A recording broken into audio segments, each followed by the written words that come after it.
My dear students, আমরা এখন পাঞ্জেরি গাইডের পঞ্চম শ্রেণীর পৃষ্ঠা নাম্বার 325 মডেল নাম্বার 4 আনসিন প্যাসেজটা এখন সলভ করব। হ্যাঁ, দেখো প্রথমত আনসিন প্যাসেজের এই প্যাসেজটা ভালো করে পড়তে হবে বাংলা সহকারে। আমাদের সর্বপ্রথম এটা ভালো করে বাংলা করে পড়তে হবে, তারপরে আমরা এটা সলভ করব।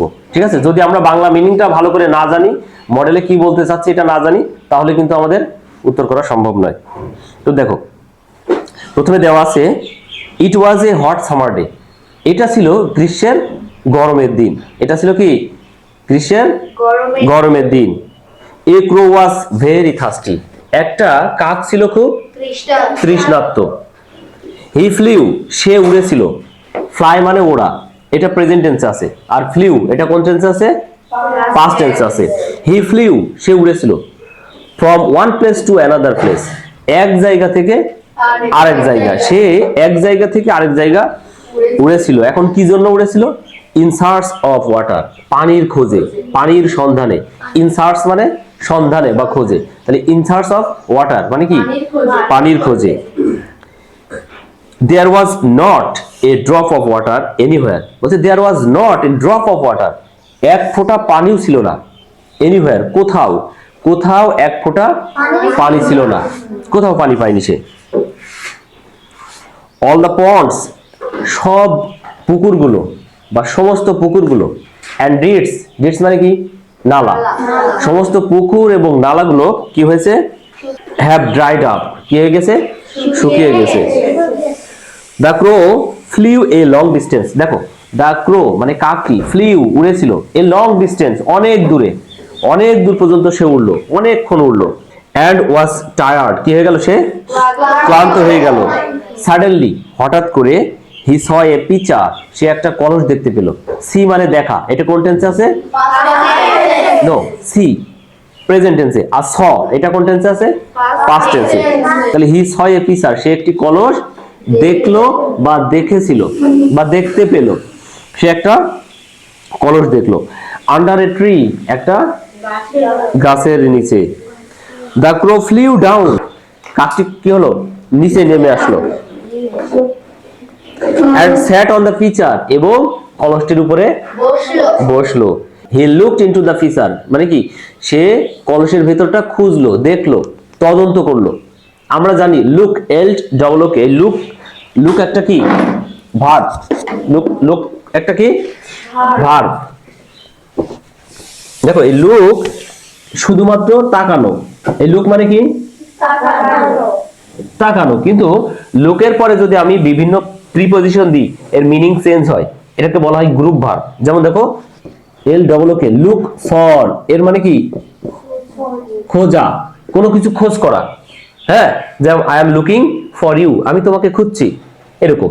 আর লুক আপ, এটা মানে খোঁজা। তাহলে কি খোঁজা? এটা মানে হচ্ছে ডিকশনারি থেকে কোনো শব্দ খুঁজে বের করা। হ্যাঁ, L double okay, look after, এর অর্থ জানো কেউ? এর মানে দেখাশোনা করা। যেমন he looks after his parents, সে তার পিতামাতাকে দেখাশোনা করে। আর আমাদের বইয়ে যেটা দেওয়া আছে লুক ইনটু, হ্যাঁ তদন্ত করা। এখন খোঁজা এবং তদন্ত করার ভেতরে কিন্তু খোঁজা মানে কোনো কিছু খোঁজা, সিরিয়াস না। আর তদন্ত করা মানে কি খুব সিরিয়াসলি খোঁজা। তার মানে হলো কাকটি খুব যত্ন সহকারে সে খুঁজছিল। কারণ কি? Because he was very thirsty, সে খুব তৃষ্ণার্ত ছিল। He has to quench his thirst, মানে তার কি করতে হবে? তার তৃষ্ণা নিবারণ করতে হবে। That's why he was very serious to search of water. হ্যাঁ, তারপরে দেখো তো the pitcher had a little water, কলসে কি ছিল? সামান্য পানি ছিল। লিটিল, এ লিটিল, শোনো এ লিটিল, এ লিটিল মানে there is a little water, মানে সামান্য, অর্থাৎ নেই বললেই চলে। লিটিল আর এ লিটিলের ভিতরে অনেক পার্থক্য আছে। হ্যাঁ, ফিউ আর এ ফিউ এর ভিতরে অনেক পার্থক্য আছে। আই হ্যাভ ফিউ ফ্রেন্ডস, হ্যাঁ আমার অনেক কিছু বন্ধু আছে। I have a few friend, আমার বন্ধু নেই বললেই চলে। দেয়ার ইজ লিটল ওয়াটার, সামান্য পানি আছে। There is a little water, পানি নেই বললেই চলে, এইরকম। হ্যাঁ, বুঝতে পারছো এর ভিতরে পার্থক্য রয়েছে। এখানে ব্যবহার করা হয়েছে এ লিটল, তার মানে কি পানি একটু আছে না নেই বললেই চলে? নেই বললেই চলে, এত সামান্য আছে। But the crow could not reach it, কিন্তু কাকটি পৌঁছাতে পারছিল না। হ্যাঁ, এই পানিতে পৌঁছাতে পারছিল না। He looked around and saw some pebbles, সে কি করলো দেখো, হি লুকড অ্যারাউন্ড, সে চারিদিকে তাকালো, অ্যান্ড স এবং দেখলো, সাম পিবলস কিছু নুড়ি পাথর। নুড়ি পাথর হলো পাথরের টুকরা, এক ধরনের কালো পাথর। He picked up the pebbles, picked up মানে তুলে নেওয়া, বেছে নেওয়া। He picked up the pebbles, সে ওই পাথরগুলো তুলে নিল, ওয়ান বাই ওয়ান, কয়টা করে, একটা করে, একটা একটা করে, উইথ হিজ বেক, কি দ্বারা, ঠোঁট দ্বারা, ওকে, ঠোঁট দ্বারা, and dropped into the pitcher, এবং ওই কলসের ভিতরে ফেললো। Soon the water came up to the mouth of the pitcher, খুব তাড়াতাড়ি ওই পানিটা কলসের মুখে চলে আসলো। দ্য ক্রো ড্রাঙ্ক ওয়াটার, এই দেখো ড্রিঙ্ক, ড্রিঙ্ক মানে কি করা, কোন টেন্সে আছে, প্রেজেন্ট টেন্সে আছে। আর ড্রাঙ্ক এটা কোন টেন্সে আছে, okay. The crow drank the water, কাকটি পানি পান করলো, এন্ড ফ্লিউ অ্যাওয়ে হ্যাপিলি, এবং খুশির সাথে উড়ে গেল, খুশি হয়ে উড়ে গেল আনন্দের সাথে।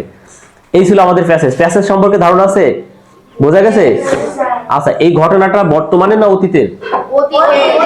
অতীতের একটা ঘটনা, যেখানে একটা কাক খুবই তৃষ্ণার্ত ছিল। A crow was very thirsty, he was very thirsty, তো he was searching of water one place to another, সে এক জায়গা থেকে আরেক জায়গায় কি করছিল, পানি খোঁজ করছিল। But there was no water because it was a hot summer day, কারণ ছিল এটা গ্রীষ্মের গরমের দিন। তারপরে he flew one place to another place, সে এক জায়গা থেকে আরেক জায়গায় উড়ে গেছে। But there was not a drop of water.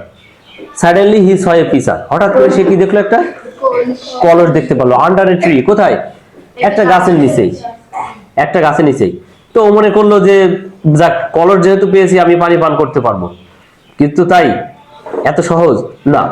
তারপরে কি করলো, he sat on the pitcher and saw there was a little water in the pitcher, সে উড়ে এসে ওর পরে বসলো এবং দেখলো একেবারে সামান্য পরিমাণ পানি আছে, পানি আছে। তো সে তখন চিন্তা করলো যে হট টু ডু নাও, এখন কি করা যায়। তো he hit upon a plan, হঠাৎ তার ভিতরে মাথায় একটা কি আসলো, বুদ্ধি আসলো। এরপরে কি করলো, সে মাথায় বুদ্ধি আসলো, তো হি স সাম পিবলস অ্যারাউন্ড হিম, তার পাশে কিছু নুড়ি পাথর দেখতে পেলো। তারপরে সে কি করলো, he picked up the pebbles one by one with his beak, সে একটা একটা করে, he picked up the pebbles one by one with his beak, ঠোঁট দ্বারা একটা একটা করে কি করলো, পাথর নিল, নিয়ে he drop into the pitcher, into the pitcher. In এবং ইনটু এর ব্যবহার আছে,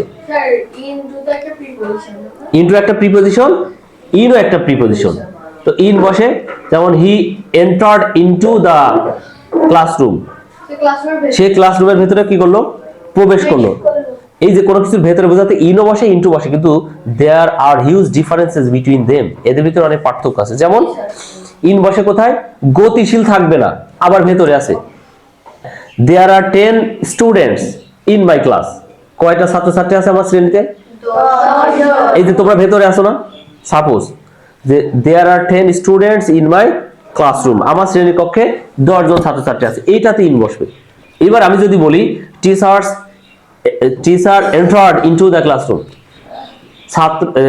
শিক্ষক কি করলো, শ্রেণীকক্ষে সেও কিন্তু ভেতরে প্রবেশ করলো, কিন্তু এখানে ইনটু হলো কারণ কি, গতিশীল অবস্থায় সে এসে ভেতরে প্রবেশ করলো।